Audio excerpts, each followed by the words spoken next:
नमस्ते दोस्तों, स्वागत है आपका हमारे सभी के प्यारे सुपर फैन मीट के दूसरे पॉडकास्ट में, जहां आज हम बात करेंगे एक ऐसे विषय की जो सभी के दिल के बहुत करीब है।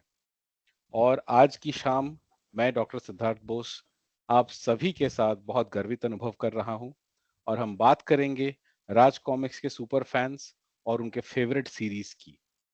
और आज हमारे साथ हैं कुछ स्पेशल गेस्ट्स जो राज कॉमिक्स के इतने बड़े फैन हैं कि शायद उनके बिना ये पॉडकास्ट अधूरा रहता। तो चलिए आज की कहानी शुरू करते हैं। जब तक दूसरे हमारे सदस्य जुड़ते हैं हमारे साथ, तब तक हम विजय जी से बात करते हैं। हमारे सुपर फैन वन के पॉडकास्ट में विजय विजय जी शायद नहीं थे हमारे साथ, वो व्यस्त थे। आज हमें उनका साथ मिला है, तो विजय जी थोड़े ही शब्दों में अपने बारे में अनुभव बताइए, सुपर फैन मोमेंट के बारे में बताइए और हम चर्चा शुरू करेंगे आपकी फेवरेट सीरीज के बारे में। जी, बिल्कुल। तो कॉमिक्स से लगाव थोड़ा बचपन से ही रहा है क्योंकि मम्मी भी पढ़ते रही थी कॉमिक्स, मम्मी फैंटम के समय से पढ़ती रही हैं। पापा क्या को बात है। राम की कहानी ये सब में इंटरेस्ट हमेशा रहता था। तो कॉमिक्स मुझे लगता है मैं कॉमिक्स तब से देख रहा हूँ जब से पढ़ना नहीं जानता था। तो छोटे में कॉमिक्स मिलती थी और मैं लेके मम्मी-पापा, दादा-दादी किसी के पास लेके पहुँचता था कि पिक्चर तो मुझे पता है क्या है, अब कहानी बताओ कि हो क्या रहा है इसमें? राइट तो राइट। छोटे सबसे जो मुझे अपनी पहली कॉमिक्स जो याद है मुझे, हो सकता हो नहीं हो वो पहली, लेकिन जो मुझे याद है वो लाल मौत याद है मुझे। अरे क्या बात है, बहुतों की वो मतलब फेवरेट रही है। और रुएबा को कौन भूल सकता है, जिसकी एक पुकार पे नागराज पहुंच जाता है। क्या बात है। एग्ज़ैक्टली। और फिर उसके बाद मैं तो हँसता भी हूँ कि पढ़ना सीखा भी इसलिए क्योंकि कोई मिलता नहीं था छोटे में पढ़ने के लिए, तब मजबूरी में इंसान क्या करता है। नहीं, ये फिर बहुतों के साथ ऐसा हुआ होगा कि बचपन में शायद कॉमिक्स ही उनका फेवरेट या फिर सबसे सच्चा दोस्त रहा होगा, जो शायद सच में आउटडोर था। गेम्स में या नहीं थे, या फिर शायद उनको बुली किया जाता था, या उनको वैसा ग्रुप नहीं बन पाता था। तो कॉमिक्स एक अलग ही दुनिया में हमको ले जाती थी। आप हमारे मुझे कॉलेज में बताएं तो अपने ट्रेडिंग सुपर होती थी। फैन मोमेंट के बारे में। आई एम सॉरी, मुझे वो जानना है, ये विजय जी सुपर फैन कैसे बने। तो मैं जब बैंगलोर आ रहा था, जब मेरी जॉब बैंगलोर वाली जॉब लगी थी, उस टाइम पोस्ट आई थी इसके लिए कॉमिक कॉन में वॉलंटियर के लिए। अच्छा। उसके बाद भास्कर जी से बात हुई कि ठीक है, आ जाना। बट असल मोमेंट वो था जब पहुँच के बैंगलोर कॉमिक कॉन का जो काम ये सब देखना शुरू किया। संजय सर आए, संजय सर आके बेटा बोल दिए। अरे उसके बाद से तो अंकित जी ये बेटा शब्द ऐसे खतरनाक ज़रूर है। बट उसके बाद से तो वही पिघल गए। क्या बात है, लगाव तो क्या संजय बात। सर से छोटे से था ही। वैसे आपने अंकित जी को कहा, और अंकित जी के फोन में भूचाल आया हुआ है, काफी देर से ये हिलता डुलता प्रतीत हो रहा है। अंकित जी सब ठीक है ना आपके साथ, या फिर से हमें भूकंप, भोकाल का भूकंप नहीं तो भूचाल के बारे में बात करना पड़ेगा। अंकित जी आप म्यूट पे म्यूट है। पर हैं। नहीं, सब ठीक है, सब ठीक है। अच्छा आप अच्छा, कंटिन्यू करें। चलिए। अरे वाह, क्या बात है। तो विजय जी, हम शुरू आप ही के साथ करते हैं और पता करेंगे आपकी फेवरेट सीरीज ओवरऑल राज कॉमिक्स में कौन सी है। अगर हम एकदम पुराने से चले जाते हैं, जी। जो शायद मैंने ज़िंदगी में सबसे ज़्यादा बार पढ़ी हुई तो होगी वो खज़ाना, नागराज। क्या बात नागराज। है। खज़ाना क्योंकि ऐसी जादुई दुनिया टाइप की वो सीरीज़ थी, जी। स्पेशली जब वो तिलिस्म वाले जितने पार्ट थे। अरे वो बहुत ही मजेदार था, एक एक स्तर तोड़ते हुए नागराज एक-एक जब अंदर जा एकदम रहा था। ज़बरदस्त थी। तो मेरे को लगता है छोटे में इतनी बार पढ़ी कि ओरिजिनल वाली तो शायद फट गई थी। फिर दूसरी कॉपी ढूँढ के लानी पड़ी थी। वैसे हमारे राज कॉमिक्स बाई संजय गुप्ता के वेबसाइट rajcomicsuniverse.com में संपूर्ण खजाना कलेक्टर एडिशन के साथ साथ हुँ, पेपर बैग भी अवेलेबल है, जो बहुत ही अच्छे तरीके से दोबारा पेश किया गया है। और उसमें स्वर्ण पृष्ठ भी है संजय गुप्ता सर का। तो अगर जो भी हमारे पाठक इस पॉडकास्ट को देख रहे हों, अगर उनको दोबारा नागराज और नागराज के ओरिजिन का वही स्वाद, वही बचपन की नॉस्टैल्जिया का अनुभव लेना हो, तो वो जरूर से एक बार कोशिश कर सकते हैं। सभी के फेवरेट नागराज के साथ उनके चचा जान भी मिलेंगे, नागपाशा। अलग ही रिश्ता और है उनका। अरे वो तो ये रिश्ता क्या कहलाता है। देखो और फिर मेरी भूचाल आ दूसरी गया में अंकित वैसी के आती फोन है, पे। जिसका जिसका कलेक्टर एडिशन एक्चुअली सर ने निकाला एक और है, वह अग्रज सीरीज। अरे वो बहुत ही बेहतरीन सीरीज है, बहुत ही भाई साहब, बेहतरीन सीरीज, क्या ही आर्ट वर्क, क्या ही सुंदर कॉमिक्स है वो बहुत एकदम। बेहतरीन है। मुझे लगता है अग्रज सीरीज जो जब बनी थी, नो डाउट स्टोरी तो बहुत ही अच्छी हम्म, है, कथानक और उसमें जो एक एक करके जो रहस्य के पर्दे परतें जो खुल रही थी वो बहुत ही मजेदार था। भारती और अग्रज के बीच का जो रिश्ता, उसका जुड़वा भाई, मतलब कहानी बेहतरीन थी। लेकिन हाँ, मैं यहाँ पे अपने प्रबुद्ध पाठकों और प्रबुद्ध सुपर फैन से पहले ही मैं क्षमा प्रार्थी हूँ।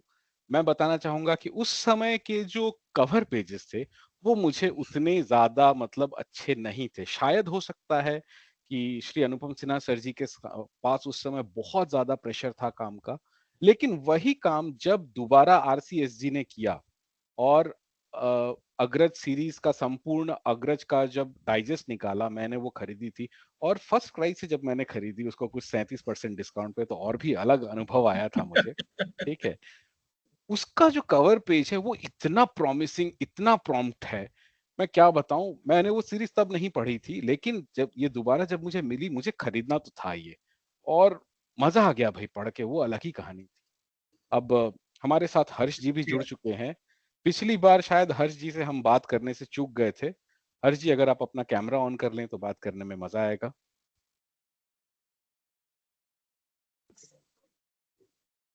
Hello. Hello Harsh ji, camera on हो पाएगा?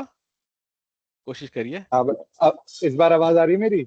हाँ भाई, आवाज आ गई। आवाज की तबाही, मुझे इस बारे में भी बात करनी है। आवाज की तबाही, आवाज पिछली बार नहीं कैसे आई हैं थी आप और लोग? अब की बार हमें आवाज की तबाही चाहिए।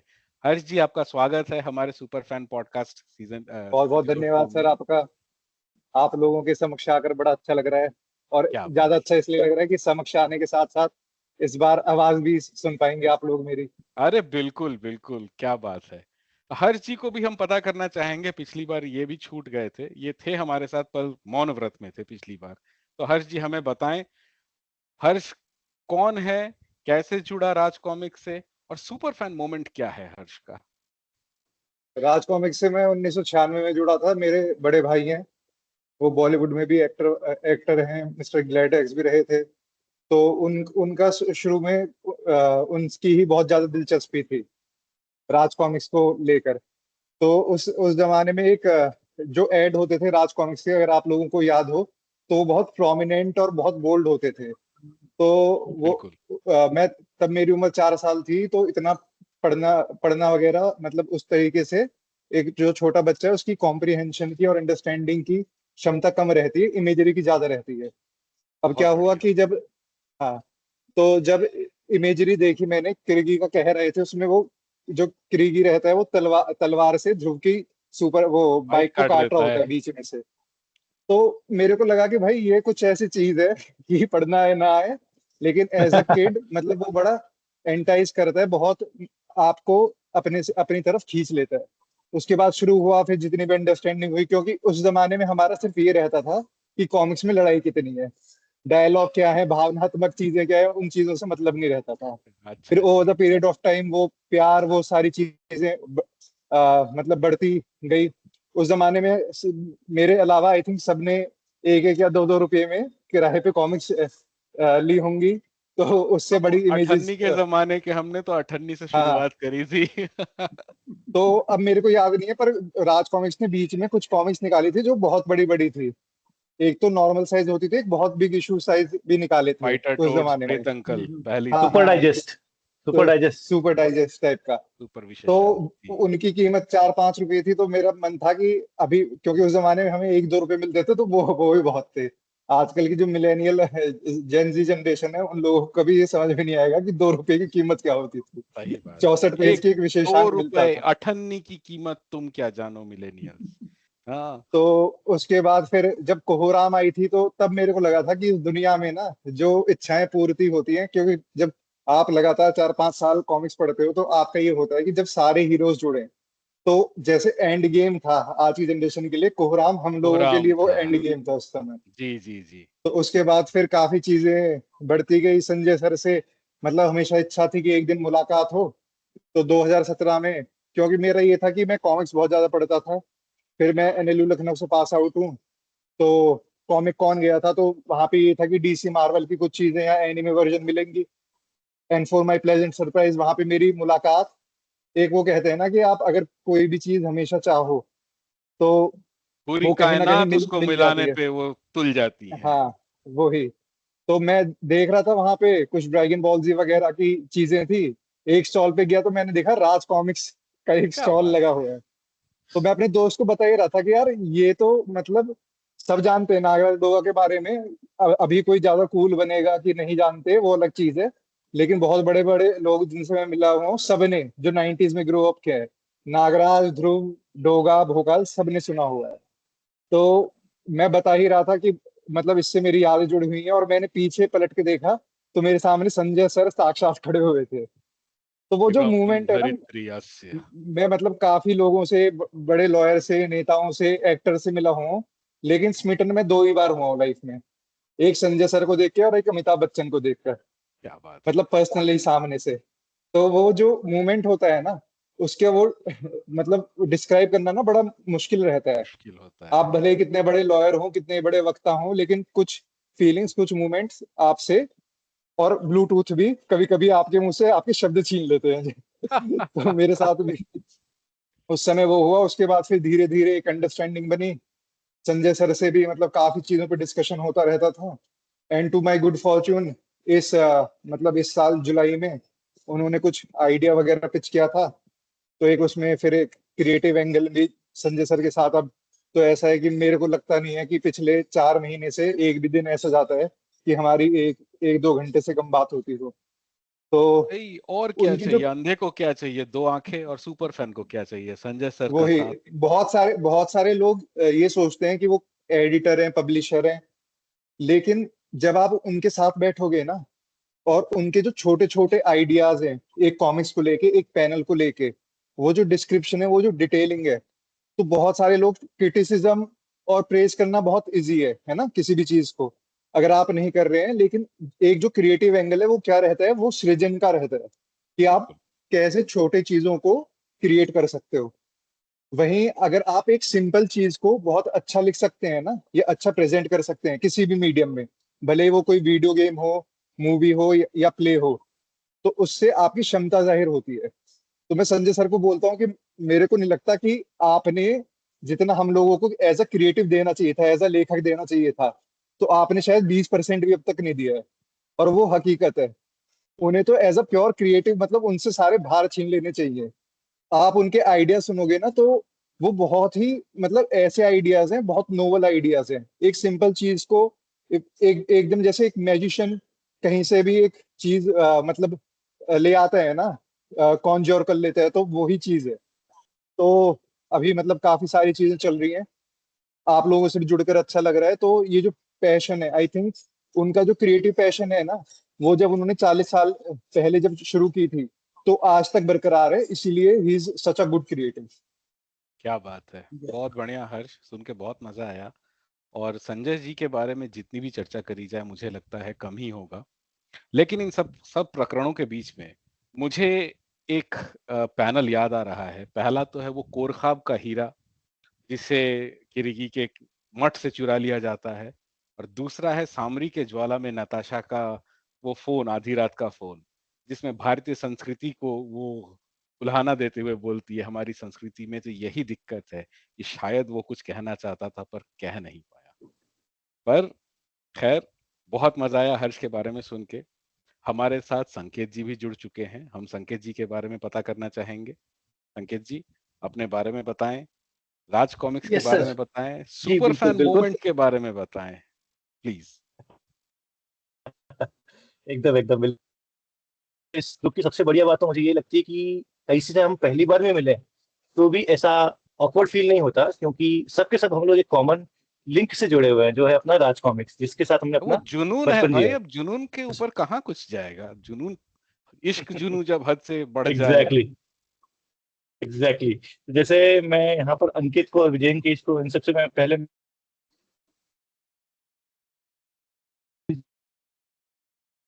जब हर्ष अपनी स्टोरी बता रहे थे, तो मैं खुद 90s में चले गया था 30 एक साल पहले, और मुझे याद आने लग गया था कि जब मैंने खिड़की का घर पढ़ी थी तो क्या सीन था और ऐसा था। तो मेरी स्टोरी भी काफी अच्छी है, और मैं अपना जो राज कॉमिक्स की जो जर्नी है, मैं उससे पार्ट 1 पार्ट 2 में ऐसे डिवाइड करता हूँ। हाय वैसु। तो पार्ट 1 तो समझ लीजिए इट गोज बैक 35 साल पहले, कुछ 1989 के आसपास की बात है, जब मैं 5 साल का बालक था। और वहां पर मैंने फर्स्ट टाइम मेरे बड़े भाई जो कॉमिक्स लाया था, उससे मैंने किताब को देखा था और मुझे इंटरेस्टिंग लगी थी। पढ़ना तो उतना आता नहीं था, लेकिन पन्ने पलट पलट के मैं जितना समझ सकता था, एक 5 साल का बच्चा वो समझने लग गया था। उसी से मैंने थोड़ा सा आगे पढ़ना वढ़ना स्टार्ट करा। मैं ये भी कहूंगा कि हिंदी पढ़ने और समझने में कॉमिक्स का बहुत बड़ा योगदान रहा। उनके कारण मेरी हिंदी अच्छी हो गई। मेरे को 10th में जो 75 नंबर आए, 10 में से 75, तो उसमें कॉमिक्स का बहुत बड़ा योगदान था, क्योंकि उसके द्वारा मुझे मात्राएं, बिंदु वगैरह सब कुछ समझ में आया, जो बहुत कॉमन मिस्टेक होती है। वासु ये जी, है। इस स्टेटमेंट को तो लॉक किया जाए और इसका शॉर्ट्स बनाया जाए। यस सर, एकदम। तो संकेत जो जी। मेरी पहली इनिंग थी वो 10 साल चली, कुछ समझ लीजिए 1989 से 99 तक चली।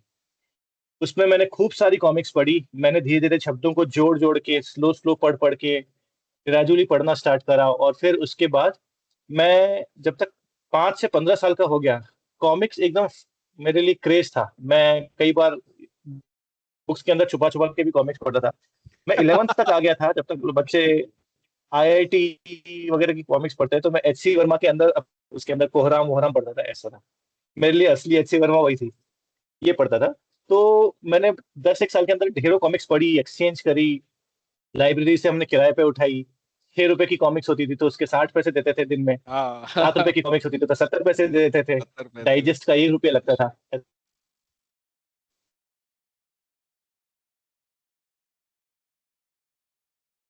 नेटवर्क में कुछ प्रॉब्लम आ गई है संकेत जी के।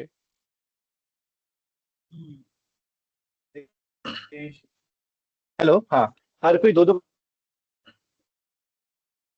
संकेत जी, आपका वीडियो आप ऑफ कर लीजिए तो शायद नेटवर्क थोड़ा बेटर हो जाए आपका। मैं नेटवर्क में आया था, हाँ हाँ। और इकट्ठा हो जाते थे, और आपस में दुकान पे ही एक्सचेंज कर लेते थे कि भाई मेरी वाली ये किसकी है, ऐसे वाला। ये था। तो 10 साल तक मैंने खूब सारी कॉमिक्स पढ़ी। उसके बाद एक होता है ना कि हम लोग एक रैट रेस में आ जाते हैं कि हाँ, तुमने ये पढ़ी है, मैंने वो पढ़ी है, तुमने वो वाली कॉमिक्स पढ़ी है, मेरे पास ये कॉमिक्स है। अब है। हम फ्लॉन्ट करने लगते हैं हाँ, कॉमिक्स को। यस। तो जब मैं 16 साल का हुआ तो वही आईआईटी मतलब एंट्रेंस एग्जामिनेशन वगैरह की रैट रेस में धकेल दिया गया था। तो वो मेरा जो था एक स्लम्प सा ब्रेक आया, जिसके कारण मैंने पढ़ना छोड़ दिया था, क्योंकि थोड़ा सा कैरियर की तरफ भी फोकस करना था। वो करने के बाद मैंने ग्रेजुएशन किया और मेरी नौकरी लगी थी एक नॉन हिंदी स्टेट जो है तमिलनाडु, चेन्नई में लगी थी। अच्छा। काफी हद तक मेरा कॉमिक्स पढ़ना छूट गया था। लेकिन मैं क्या करता था, जब जब भी अपने होम स्टेट जाता था मध्य प्रदेश में, तो वहां पर मैं रेलवे स्टेशन पे जरूर 4-5 कॉमिक्स टांग ले लेता था। एच उस टाइम व्हीलर, पैसे भी खुद। कॉमिक्स का स्वर्ग। AH wheeler, yes exactly correct. उसने मतलब कहीं ना कहीं जो मेरा कॉमिक्स का पैशन जिंदा रखा, उसमें एएच व्हीलर और भारतीय रेलवे का बहुत बड़ा योगदान है। क्या बात है। तो उसमें मैंने अपनी कॉमिक्स रखी थी, मतलब उससे मेरा कॉमिक्स का पैशन थोड़ा सा जिंदा रहा। और मैं खुद कमाता था तो किसी को जवाब भी नहीं देना पड़ता था। अब 60 रुपए क्या है, 100 रुपए की क्या कॉमिक्स, ऐसा पढ़ने के बाद तो मैं 6-6 8-8 गड्डी लेके आता था। और मेरे रूममेट्स वगैरह भी पढ़ते थे। पढ़ते पढ़ते उन्होंने मेरा ऑन एंड ऑफ जिंदा रहा। 2020 में जब लॉकडाउन आया तो मैं अपनी फैमिली से दूर था यूरोप में, और वहां पर मुझे समहाउ राज कॉमिक्स की ऐप के बारे में मालूम पड़ा। मतलब मेरा तो खजाना लग गया एकदम से वो, ऐसा। मतलब जनता थी लॉकबंदी की, वो लॉकडाउन वगैरह के कारण परेशान हुई पड़ी है, और मैं आराम से 3-3 4-4 घंटे ऐसे कॉमिक्स पढ़ रहा हूँ स्क्रॉल कर करके, मैंने भी ऐसा। सर्वनायक उसी समय पढ़ना शुरू किया था। डिट्टो डिट्टो और ऐसे। क्या बताऊं, बहुत ही वो अनमोल समय था, क्या हाँ हाँ। बताऊं। ये 4-5 था, ये मेरा जो था 2020, दिस वाज माय फेज 2 और इनिंग्स 2, सेकंड इनिंग्स थी। जिसके बाद मैं एक डाई हार्ट कोर फैन बन गया। तो वैसे ही कम्युनिटी से मेरा जुड़ाव वगैरह हुआ। बाद में मैं फिर बॉम्बे में मालूम पड़ा कि बॉम्बे में कॉमिक कॉन होने वाला है पिछले साल 2023, जहाँ पर मैं पहली बार लोग अपने फ्रेंड्स वगैरह से मिला, इनसे मिला। वहां पर मैं ध्रुव बन के गया था, ऐसा अरे था। वाह।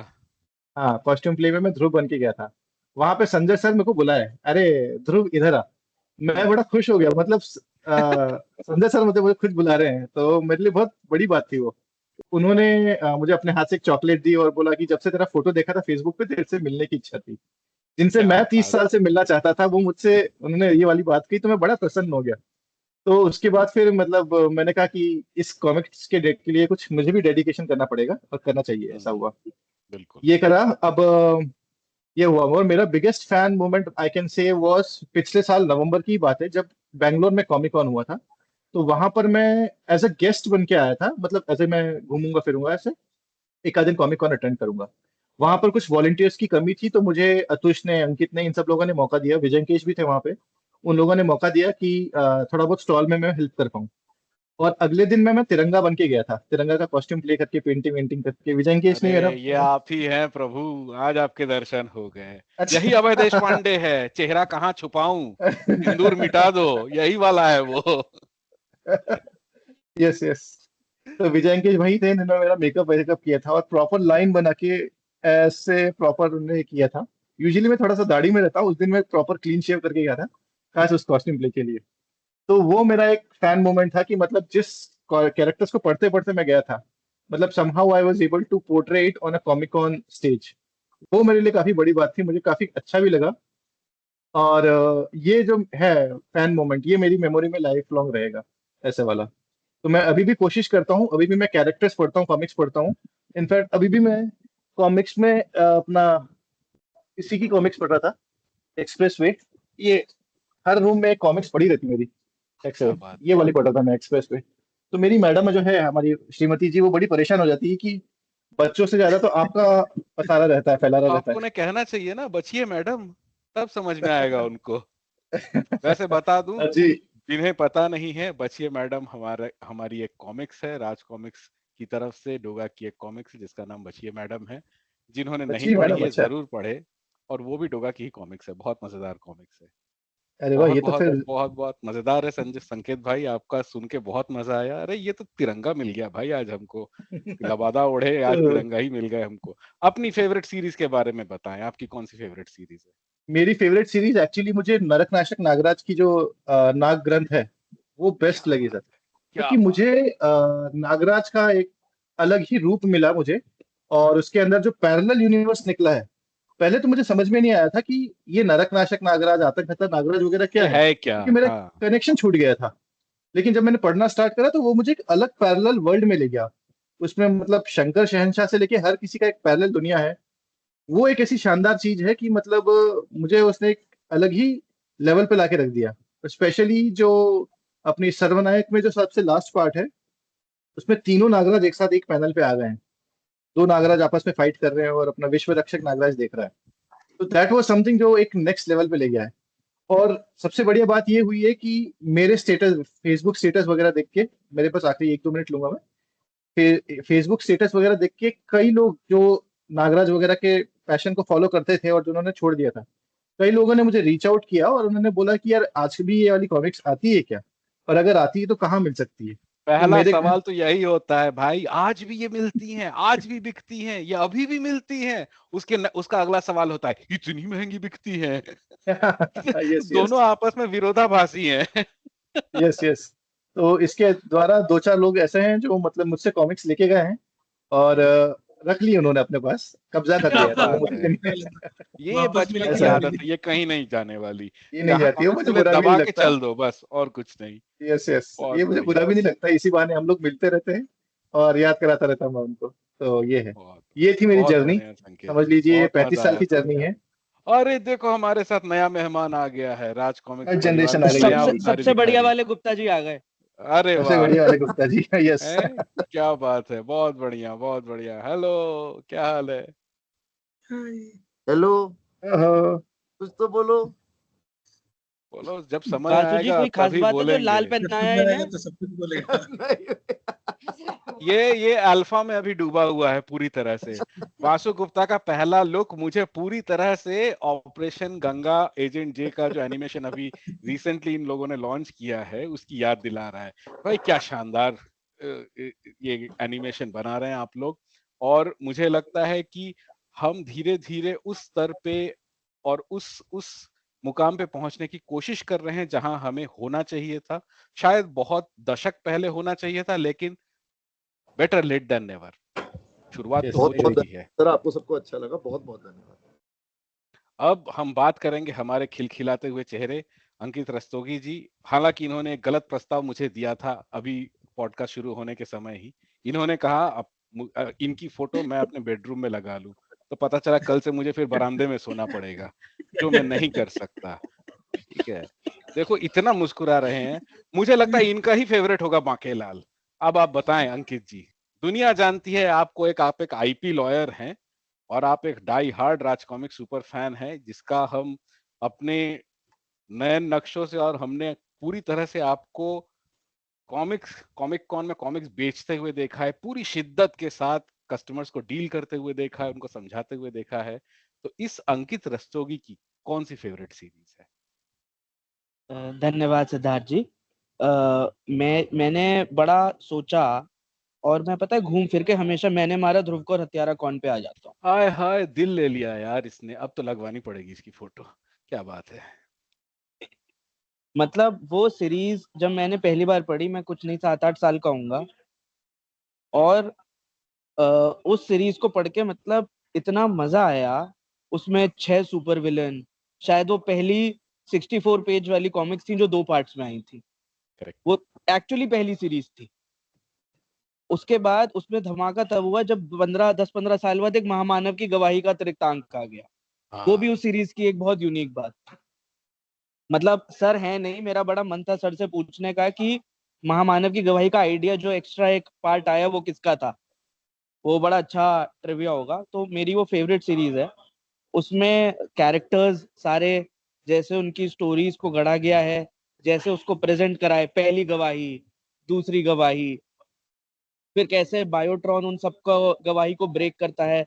मतलब उसमें आपको super heroism, grey characters, black cat ने गलती से मार दिया, ठीक है, ये सब एक ही सीरीज में डायनामाइट की अगर आप। छड़ें तपा के वो ब्लास्ट कर रही थी। करेक्ट, क्या करेक्ट। बात है।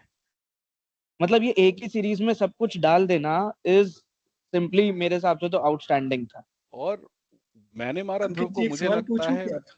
अरे बिल्कुल बिल्कुल पूछिए विजय अंकेश जी। अंकित जी, वकील होने का शौक यहीं से आया था, इसी गवाही से आया था?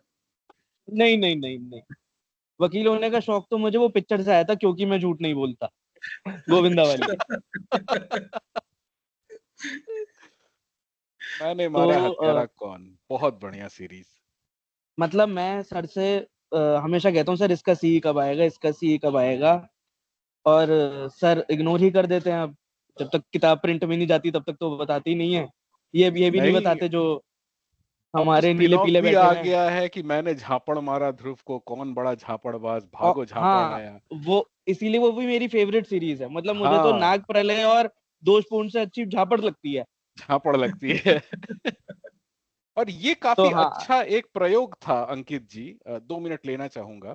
ये वो एक बहुत बढ़िया प्रयोग था जो राज कॉमिक्स भाई संजय गुप्ता ने जब अपना दल शुरू किया और उन्होंने जब नई नई सीरीज लानी शुरू की, और स्पेशली मैंने झापड़ मारा ध्रुव को जो सीरीज शुरू की, बच्चों को दिमाग में रखते हुए सुपर हीरोज को एक बच्चों के फॉर्म में, ये एक अलग ही दुनिया पैदा कर रहा था, नए रीडर्स गढ़ रहा था, जहां बच्चे सीधे सीधे, जो छोटे बच्चे होते हैं वो सीधे सीधे आके जुड़ रहे थे। क्योंकि अब अगर अभी किसी को बोलो नागराज के बारे में जुड़ने के लिए, तो this itself is a question कि भाई शुरू कहां से करें।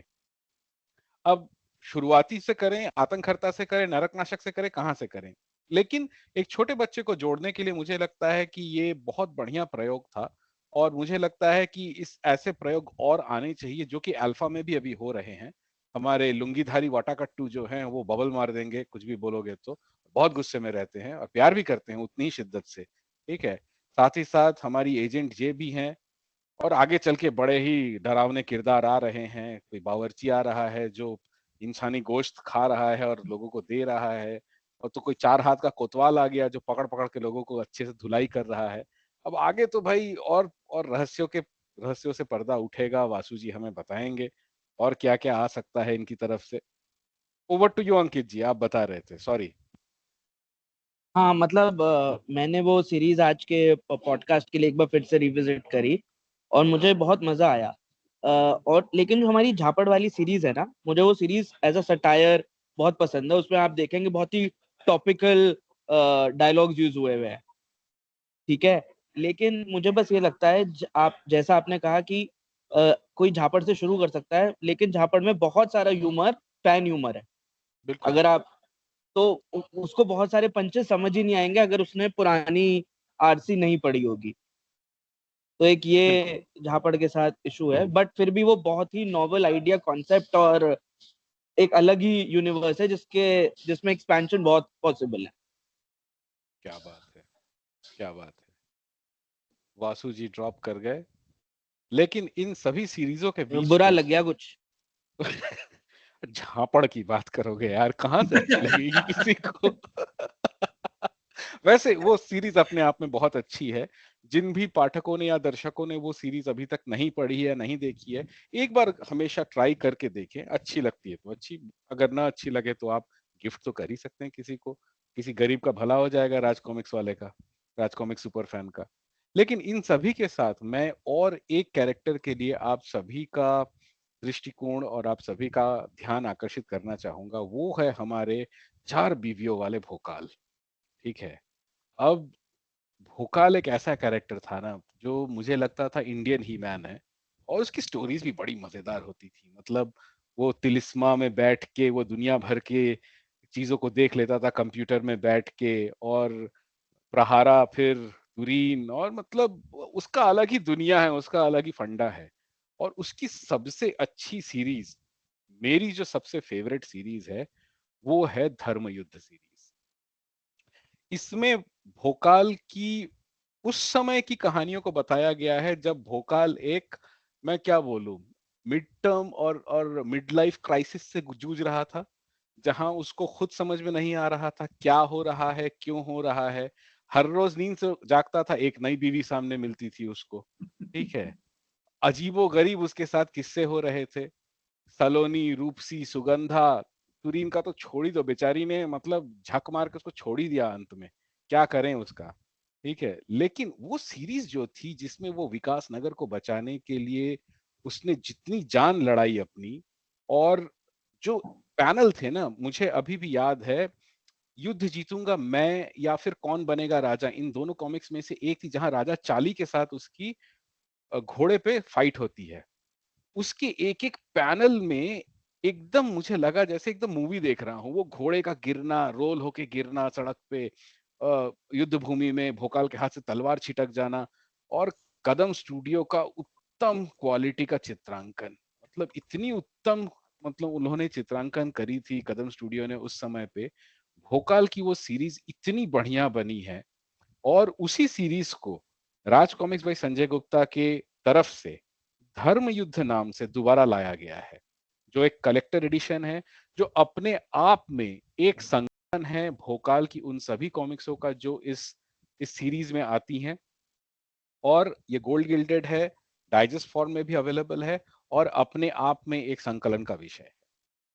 तो अब देखो अंकित फिर हंस रहा है। ठीक है। अब बात यहां तक नहीं आती है कि कौन सा कैरेक्टर किसके लिए है। बात ये होती है कौन सी सीरीज किसको कब पसंद आ जाए। वैसे मेरी फेवरेट तो सुपर नागराज और सुपर कमांडो ध्रुव भी थी, जहां पे हम सब की प्यारी विलन मिस किलर, उन्होंने जो कहर बरपाया था वो कौन कह सकता है। और इसी का स्पिन ऑफ लेकर भी कुछ परिकल्पना चल रही थी राज कॉमिक्स में, जो आगे शायद आए और हमें देखने को मिले एक दूसरे वर्जन में, एक दूसरे यूनिवर्स में, नरक नाशक नागराज। भाई कुछ लोग इन्हें कुछ दूसरे नाम से भी बुलाते हैं। मिस किलर का कुछ अलग है वहां पे परिधान, और शो स्टॉपर ध्रुव है उसमें, जो ध्रुव का स्पिन ऑफ है, किसी तरह से वो दूसरा वर्जन है ध्रुव का।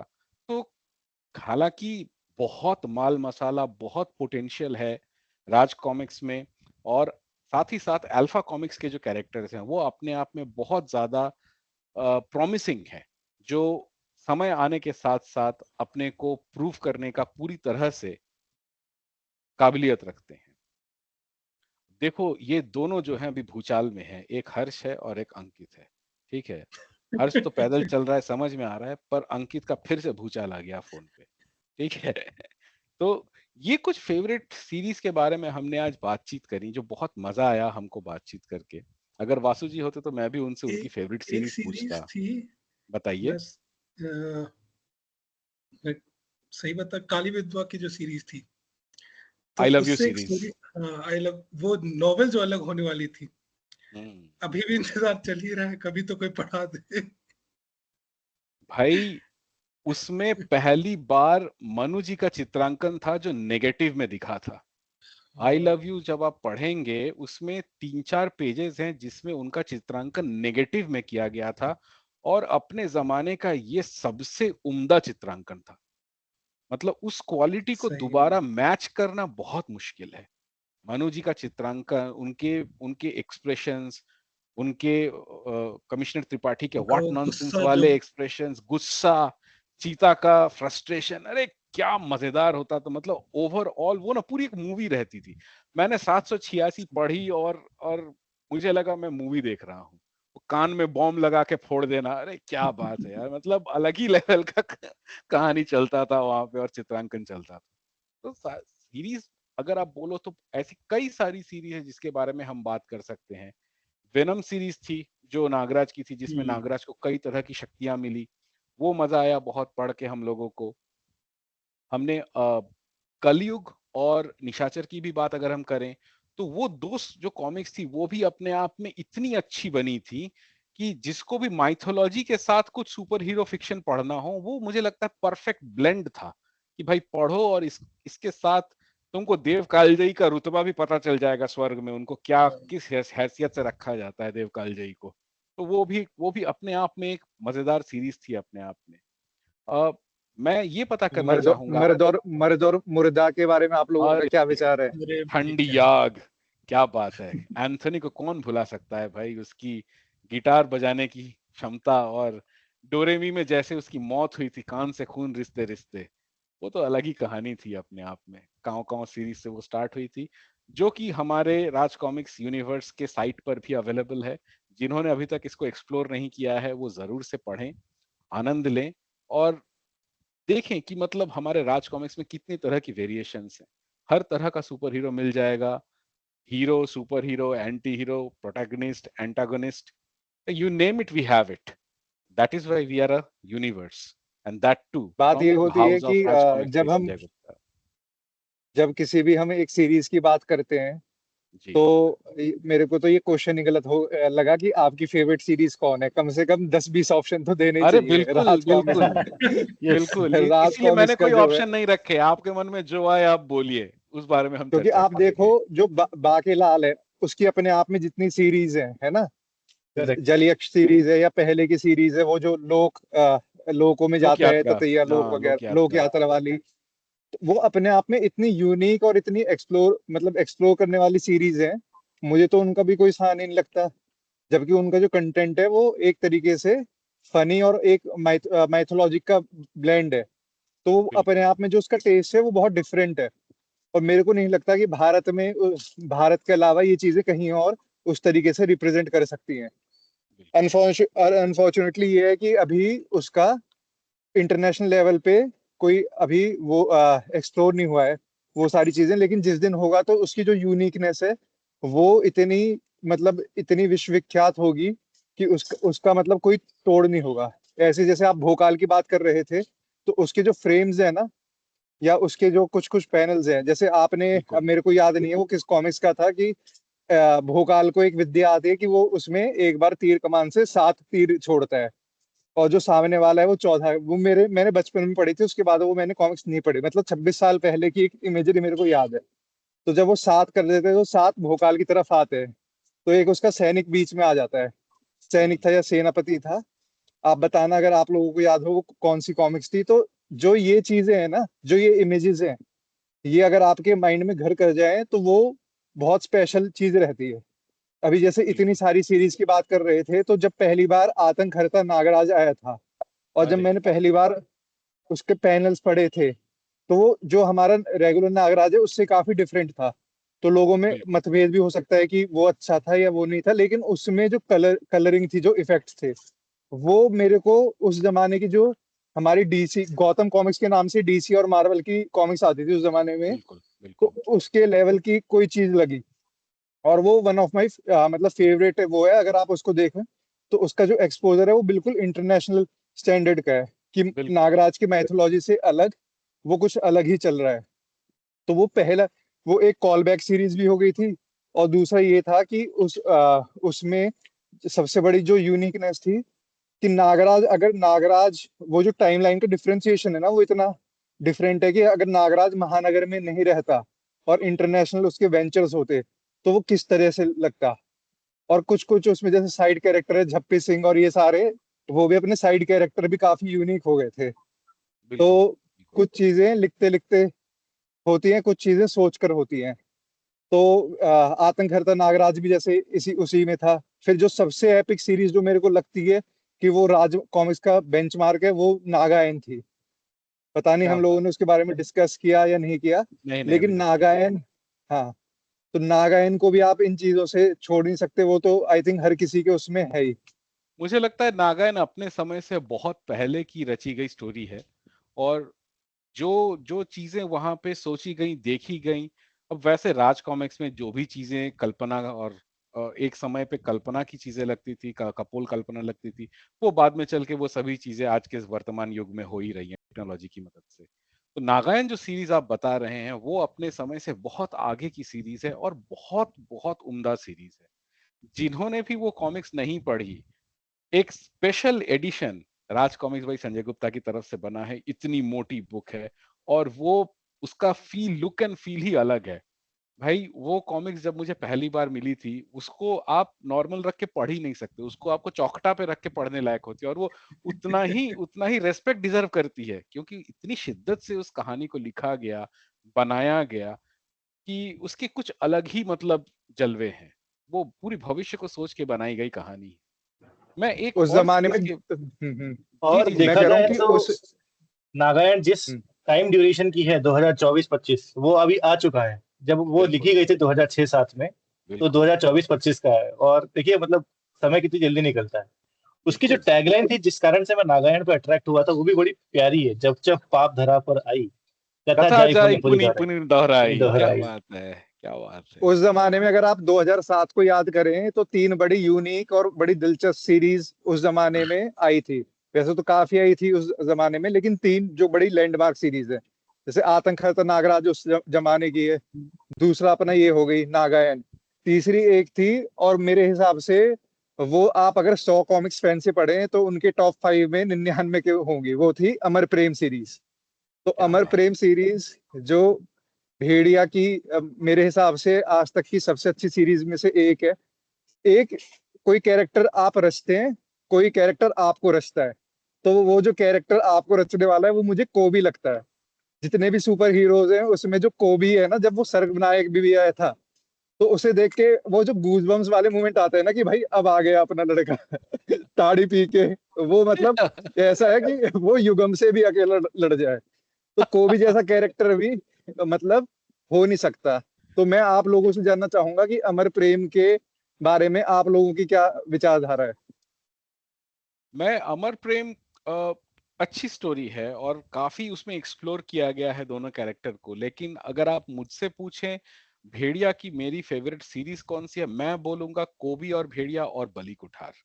ये दो ऐसी स्टोरी थी ना, मतलब एक में दो अलग होते हैं, और बलि कुठार में अंत में जब दोनों एक होने जाते हैं, और जेन जब वो गुरुराज भाटिकी की दी हुई माला को तोड़ डालती है, वो एक अलग ही मोमेंट था। मतलब प्यार को दर्शाने का तरीका, और जेन का कोबी भेड़िया के प्रति, या फिर भेड़िया संपूर्ण भेड़िया के प्रति जो प्यार है, जो उसके प्रति जो निष्ठा है, उसको दिखाने का तरीका ही अलग था। और धीरज वर्मा सर की, स्वर्गीय धीरज वर्मा सर की बेहतरीन क्वालिटी, बेहतरीन चित्रांकन उनका। उन्होंने सबसे पहले हमारे सामने कोबी और भेड़िया लाया था, जिसमें उन्होंने डिजिटल कलरिंग की शुरुआत करी थी, और उसके बाद से बिल्कुल तो 2000 में। कहानी कहानी चल पड़ी, और ग्लॉसी पेपर आने शुरू हो गए, कई तरह के मतलब प्रयोग किए गए, जो हर बार सक्सेसफुल।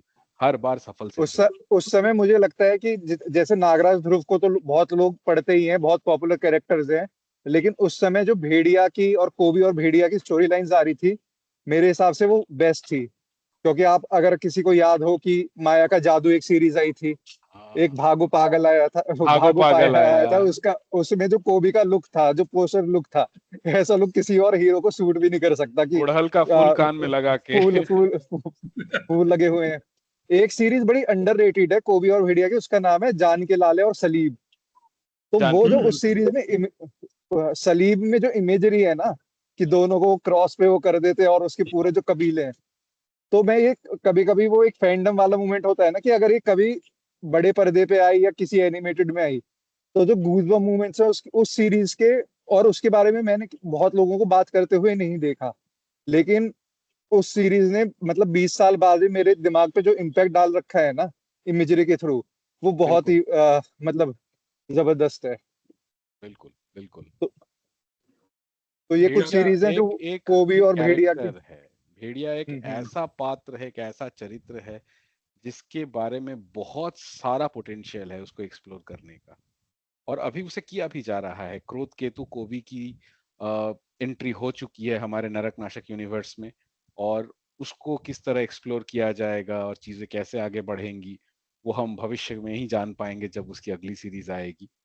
लेकिन ओवरऑल आज बात करके आप सभी के साथ बहुत मजा आया, और मैं कहना चाहूंगा हमारा ये फैन मोमेंट और ये फैन मीट होता रहे, इसी तरह चलता रहे, जिसमें हम सभी एक दूसरे के साथ आके खुलकर अपने बचपन को जिए, दोबारा एक दूसरे से बात करें।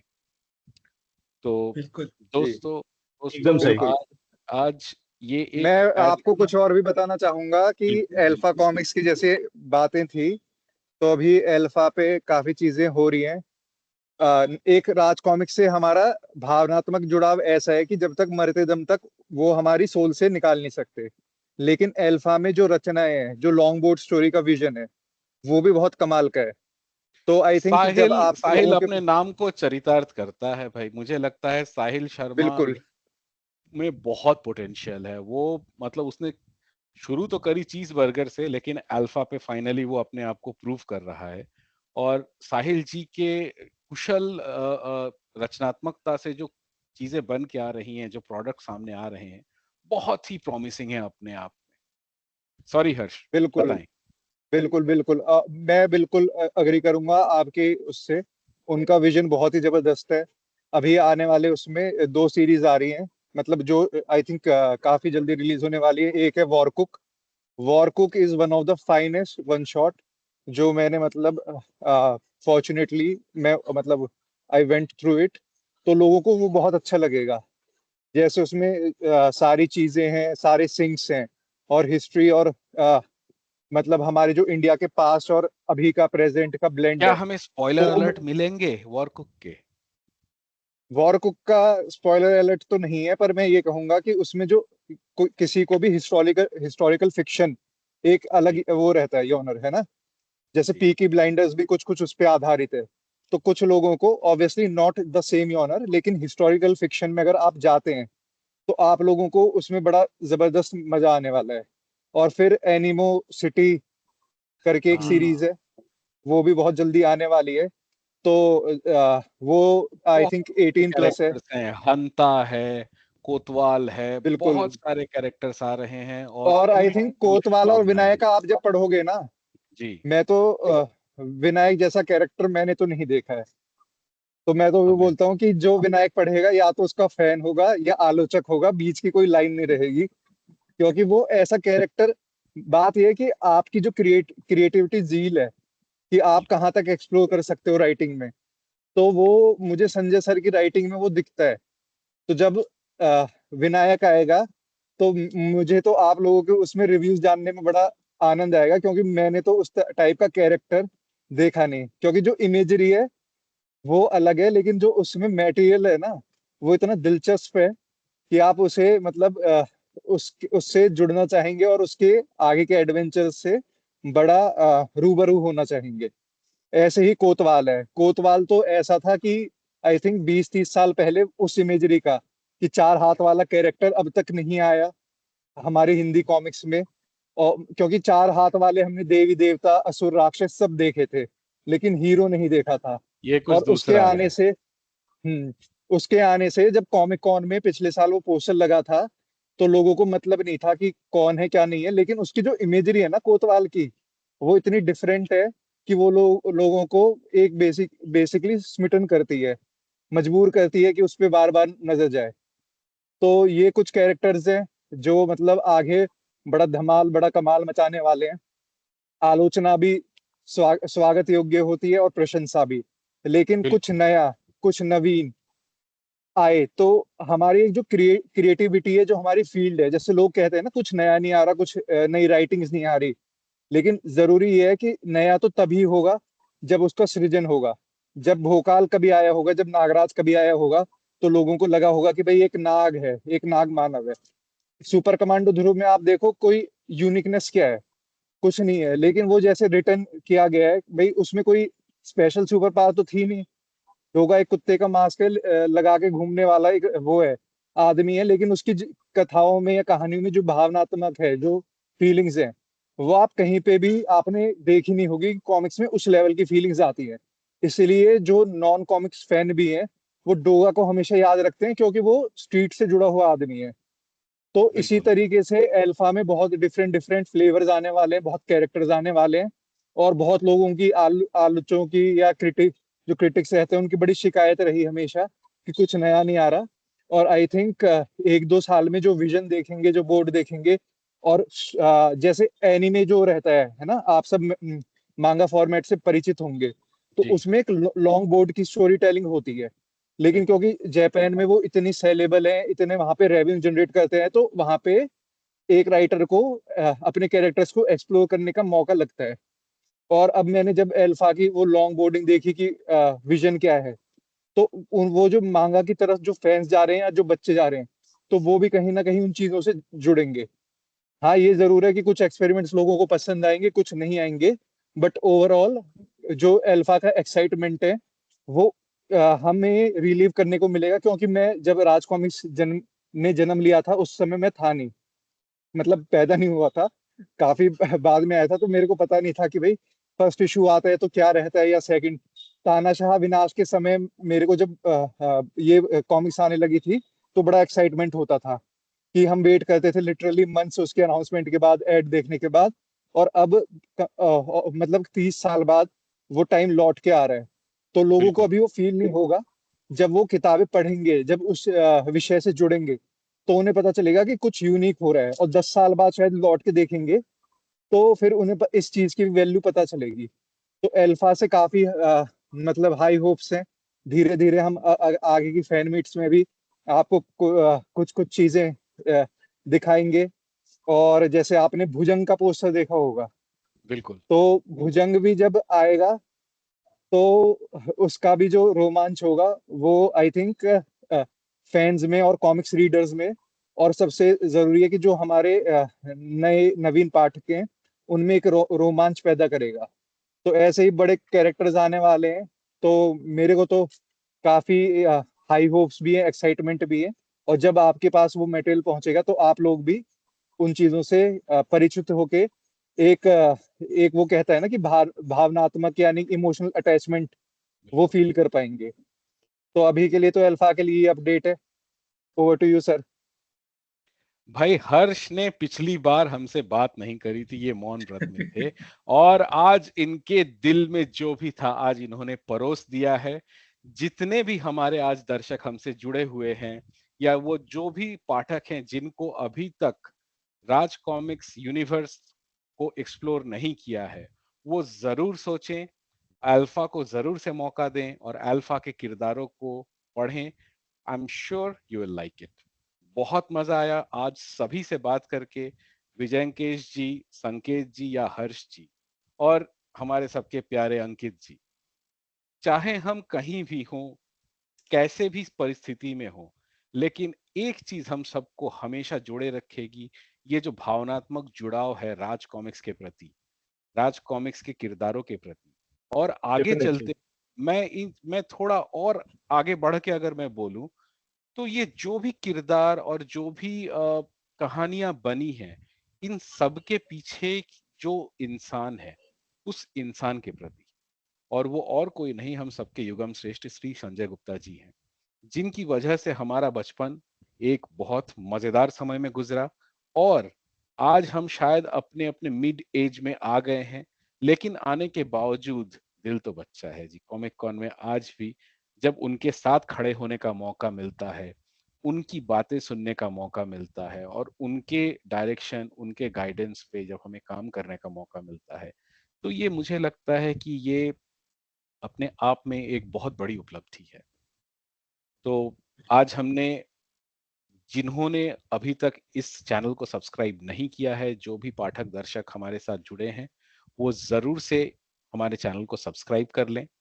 और आप सभी ने हमको इतना प्यार दिया, अपनी फेवरेट सीरीज के बारे में बताया, उसके लिए दिल से शुक्रिया। और आप हमें बताएं आपकी फेवरेट राज कॉमिक्स कौन सी हैं, कमेंट सेक्शन में जरूर से डालें।